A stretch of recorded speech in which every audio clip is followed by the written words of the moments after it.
Hello friends, ಎಲ್ಲರಿಗೂ ನಮಸ್ಕಾರ. ಇವತ್ತಿನ ನನ್ನ recipe quick and easy north ಕರ್ನಾಟಕದ ಸ್ಪೆಷಲ್ ಬೆಂಡೆಕಾಯಿ ಮಜ್ಜಿಗೆ ಸಾರು. ಈ ಸಾರು ಜೋಳದ ರೊಟ್ಟಿ, ಚಪಾತಿ ಮತ್ತು ಅನ್ನ ಜೊತೆ ತಿನ್ನಲು ತುಂಬ ಚೆನ್ನಾಗಿರುತ್ತೆ. ಫ್ರೆಂಡ್ಸ್, ಆಲ್ರೆಡಿ ನಾನು ನಾರ್ತ್ ಕರ್ನಾಟಕದ 2 ಥರದ ಮಜ್ಜಿಗೆ ಸಾರು ರೆಸಿಪಿನ ಶೇರ್ ಮಾಡಿದ್ದೀನಿ. ನೀವೇನಾದರೂ ಆ ವಿಡಿಯೋನ ಮಿಸ್ ಮಾಡ್ಕೊಂಡಿದ್ರೆ ಲಿಂಕ್ ಡಿಸ್ಕ್ರಿಪ್ಷನ್ ಬಾಕ್ಸಲ್ಲಿದೆ, ಚೆಕ್ ಮಾಡ್ಕೋಬಹುದು. ಈ ಮಜ್ಜಿಗೆ ಸಾರು ರೆಸಿಪಿ ಇಷ್ಟ ಆದರೆ ಲೈಕ್, ಶೇರ್, ಕಮೆಂಟ್ ಮಾಡಿ. ಇಲ್ಲಿವರೆಗೂ ಯಾರಾದರೂ ನಮ್ಮ ಚಾನಲ್ ಪಾಕಶೃಂಗಾರವನ್ನು ಸಬ್ಸ್ಕ್ರೈಬ್ ಮಾಡಿಲ್ಲ ಅಂದರೆ ಪ್ಲೀಸ್ ಸಬ್ಸ್ಕ್ರೈಬ್ ಮಾಡಿ. ಹೊಸ ವಿಡಿಯೋಗಳ ನೋಟಿಫಿಕೇಷನಿಗಾಗಿ ಬೆಲ್ ಐಕನನ್ನು ಪ್ರೆಸ್ ಮಾಡಿ. ಬೆಂಡೆಕಾಯಿ ಮಜ್ಜಿಗೆ ಸಾರು ಮಾಡಲು ಬೇಕಾಗುವ ಸಾಮಗ್ರಿಗಳು: ಮಜ್ಜಿಗೆ. ನಾನಿಲ್ಲಿ 1 ಕಪ್ನಷ್ಟು ಮಜ್ಜಿಗೆ ತಗೊಂಡಿದ್ದೀನಿ. ಆದಷ್ಟು ಫ್ರೆಶ್ ಮೊಸರಿನಿಂದ ಮಾಡಿದ ಮಜ್ಜಿಗೆನ ತಗೊಳ್ಳಿ. ನಂತರ ಬೆಂಡೆಕಾಯಿ. ನಾನಿಲ್ಲಿ 10ರಿಂದ 12 ಬೆಂಡೆಕಾಯಿನ ಕ್ಲೀನಾಗಿ ತೊಳೆದು ಬಟ್ಟೆಯಿಂದ ಒರೆಸಿ ಸ್ವಲ್ಪ ಹೊತ್ತು ಫ್ಯಾನ್ ಕೆಳಗಡೆ ಇಟ್ಟು ಫುಲ್ ಡ್ರೈ ಆದ ನಂತರ ಕಟ್ ಮಾಡಿ ಇಟ್ಕೊಂಡಿದ್ದೀನಿ. ಕಡಲೆ ಹಿಟ್ಟು 2ರಿಂದ 3 ಟೇಬಲ್ ಸ್ಪೂನ್ ಕಡಲೆ ಹಿಟ್ಟನ್ನು ಜರಡಿ ಮಾಡಿ ಇಟ್ಕೊಂಡಿದ್ದೀನಿ. ನಂತರ ಹಸಿ ಖಾರ, ನಿಮ್ಗೆ ಎಷ್ಟು ಖಾರ ಬೇಕಂತ ನೋಡಿಕೊಂಡು ಹಾಕ್ಕೊಳ್ಳಿ. ಹಸಿ ಖಾರ ಹೇಗೆ ಮಾಡೋದು ಅಂತ ನಾನು ಆಲ್ರೆಡಿ ವಿಡಿಯೋನ ಶೇರ್ ಮಾಡಿದ್ದೀನಿ. ಅದರ ಲಿಂಕ್ ಕೂಡ ಡಿಸ್ಕ್ರಿಪ್ಷನ್ ಬಾಕ್ಸಲ್ಲಿದೆ, ಯಾರಿಗಾದ್ರೂ ಬೇಕಂದರೆ ಚೆಕ್ ಮಾಡ್ಕೋಬಹುದು. ಬೆಳ್ಳುಳ್ಳಿ. 1 ಬೆಳ್ಳುಳ್ಳಿನ ಸಿಪ್ಪೆ ಬಿಡಿಸಿ ಜಜ್ಜಿಟ್ಕೊಂಡಿದ್ದೀನಿ.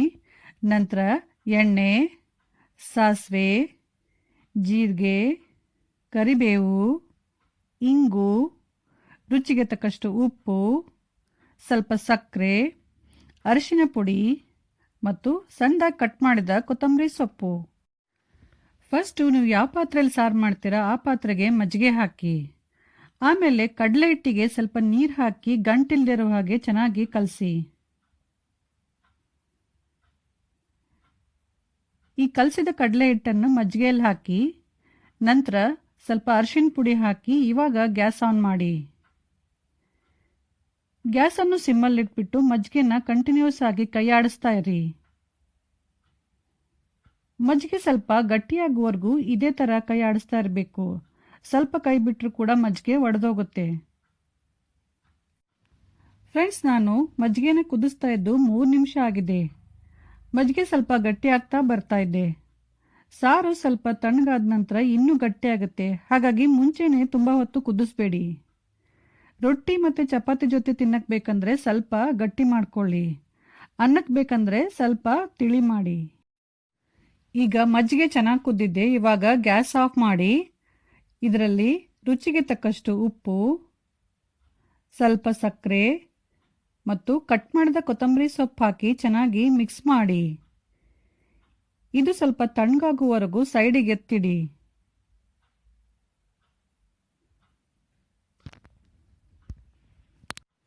ನೆಕ್ಸ್ಟ್ ಇವಾಗ ಒಂದು ಕಡಾಯಿ ಬಿಸಿ ಮಾಡಿ. ಕಡಾಯಿ ಚೆನ್ನಾಗಿ ಬಿಸಿ ಆದಮೇಲೆ ಅದರಲ್ಲಿ ಎಣ್ಣೆ ಹಾಕಿ. ಈಗ ಇದರಲ್ಲಿ ನಾವು ಬೆಂಡೆಕಾಯಿನ ಫ್ರೈ ಮಾಡ್ಕೋಬೇಕು. ಹಾಗಾಗಿ ನೀವು ಎಷ್ಟು ಬೆಂಡೆಕಾಯಿ ತಗೊಂಡಿರ್ತೀರ ಅದ್ರ ಪ್ರಕಾರ ನೋಡಿಕೊಂಡು ಎಣ್ಣೆ ಹಾಕಿ. ಎಣ್ಣೆ ಚೆನ್ನಾಗಿ ಕಾಯ್ದ ಮೇಲೆ ಕಟ್ ಮಾಡಿದ ಬೆಂಡೆಕಾಯಿ ಹಾಕಿ. ಎಲ್ಲ ಬೆಂಡೆಕಾಯಿನ ಒಟ್ಟಿಗೆ ಹಾಕಬೇಡಿ, ಸ್ವಲ್ಪ ಹಾಕಿ. ಗ್ಯಾಸನ್ನು ಹೈ ಫ್ಲೇಮ್ನಲ್ಲಿಟ್ಬಿಟ್ಟು ಬೆಂಡೆಕಾಯಿ ಚೆನ್ನಾಗಿ ಕ್ರಿಸ್ಪ್ ಆಗುವವರೆಗೂ ಫ್ರೈ ಮಾಡ್ಕೊಳ್ಳಿ. ಈಗ ಬೆಂಡೆಕಾಯಿ ಚೆನ್ನಾಗಿ ಫ್ರೈ ಆಗಿದೆ, ಕಲರ್ ಚೆನ್ನಾಗಿ ಬಂದಿದೆ ಮತ್ತು ಕ್ರಿಸ್ಪಿ ಕೂಡ ಆಗಿದೆ. ಈ ಬೆಂಡೆಕಾಯಿನ ಒಂದು ಟಿಶ್ಯೂ ಪೇಪರಲ್ಲಿ ತೆಗೆದು ಆಮೇಲೆ ಉಳಿದ ಬೆಂಡೆಕಾಯಿಯನ್ನು ಇದೇ ಥರ ಫ್ರೈ ಮಾಡ್ಕೊಳ್ಳಿ. ಎಲ್ಲ ಬೆಂಡೆಕಾಯಿನ ಚೆನ್ನಾಗಿ ಫ್ರೈ ಮಾಡಿದ ಮೇಲೆ ಒಂದು ಸೈಡಲ್ಲಿ ಎತ್ತಿಡಿ. ಈಗ ಈ ಕಡಾಯಲ್ಲಿ ಉಳಿದ ಎಣ್ಣೆನ ಬೇರೆ ಪಾತ್ರೆಗೆ ಹಾಕಿ. 2ರಿಂದ 3 ಸ್ಪೂನಷ್ಟು ಎಣ್ಣೆನ ಕಡಾಯಲ್ಲಿ ಉಳಿಸ್ಕೊಂಡು ಮತ್ತೆ ಗ್ಯಾಸ್ ಆನ್ ಮಾಡಿ. ಎಣ್ಣೆ ಬಿಸಿ ಆದ ತಕ್ಷಣ ಅದರಲ್ಲಿ ಸಾಸಿವೆ ಹಾಕಿ.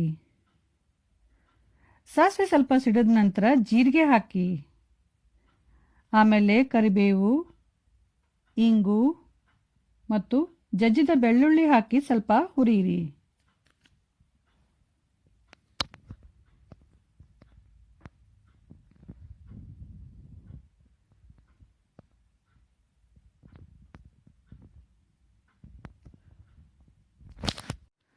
ಆಮೇಲೆ ಹಸಿ ಖಾರ ಹಾಕಿ ಮತ್ತೆ ಸ್ವಲ್ಪ ಹುರಿದು ಗ್ಯಾಸ್ ಆಫ್ ಮಾಡಿ. ಈಗ ಮಜ್ಜಿಗೆ ಸಾರಿಗೆ ಒಗ್ಗರಣೆ ರೆಡಿ. ಈ ಒಗ್ಗರಣೆನ ಮುಂಚೆ ಕುದಿಸಿಟ್ಕೊಂಡ ಮಜ್ಜಿಗೆಗೆ ಹಾಕಿ.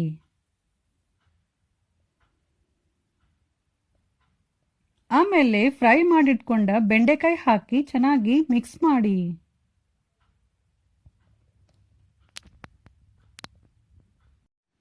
ಫ್ರೆಂಡ್ಸ್, ಫ್ರೈ ಮಾಡಿಟ್ಟಂಥ ಬೆಂಡೆಕಾಯಿನ ಸರ್ವ್ ಮಾಡುವಾಗ ಕೊನೆಯಲ್ಲಿ ಹಾಕಿ. ಮುಂಚೆನೇ ಸಾರಲ್ಲಿ ಹಾಕಿಟ್ರೆ ಬೆಂಡೆಕಾಯಿ ತುಂಬ ಸಾಫ್ಟ್ ಆಗಿಬಿಡುತ್ತೆ, ಹಾಗಾಗಿ ಸಾರು ಟೇಸ್ಟಿ ಆಗಲ್ಲ. ಬೆಂಡೆಕಾಯಿ ಸ್ವಲ್ಪ ಕ್ರಿಸ್ಪ್ ಇರಬೇಕು, ಸಾರು ಸ್ವಲ್ಪ ಖಾರ ಇರಬೇಕು, ಆವಾಗಲೇ ಮಜ್ಜಿಗೆ ಸಾರು ತುಂಬ ರುಚಿಯಾಗುತ್ತೆ. ಸೊ ಫ್ರೆಂಡ್ಸ್, ಈಗ ಕ್ವಿಕ್ ಆ್ಯಂಡ್ ಈಸಿ ಉತ್ತರ ಕರ್ನಾಟಕದ ಸ್ಪೆಷಲ್ ಬೆಂಡೆಕಾಯಿ ಮಜ್ಜಿಗೆ ಸಾರು ರೆಡಿಯಾಗಿದೆ. ಈ ರೆಸಿಪಿ ನಿಮ್ಮೆಲ್ರಿಗೂ ಇಷ್ಟ ಆಗಿದೆ ಅಂದ್ಕೊಂಡಿದ್ದೀನಿ. ಇಷ್ಟ ಆದರೆ ಪ್ಲೀಸ್ ಲೈಕ್, ಶೇರ್, ಕಮೆಂಟ್ ಮಾಡಿ. ಹಾಗೂ ನಮ್ಮ ಚಾನಲ್ ಪಾಕಶೃಂಗಾರವನ್ನು ಸಬ್ಸ್ಕ್ರೈಬ್ ಮಾಡೋದು ಮಾತ್ರ ಮರಿಬೇಡಿ. Thank you.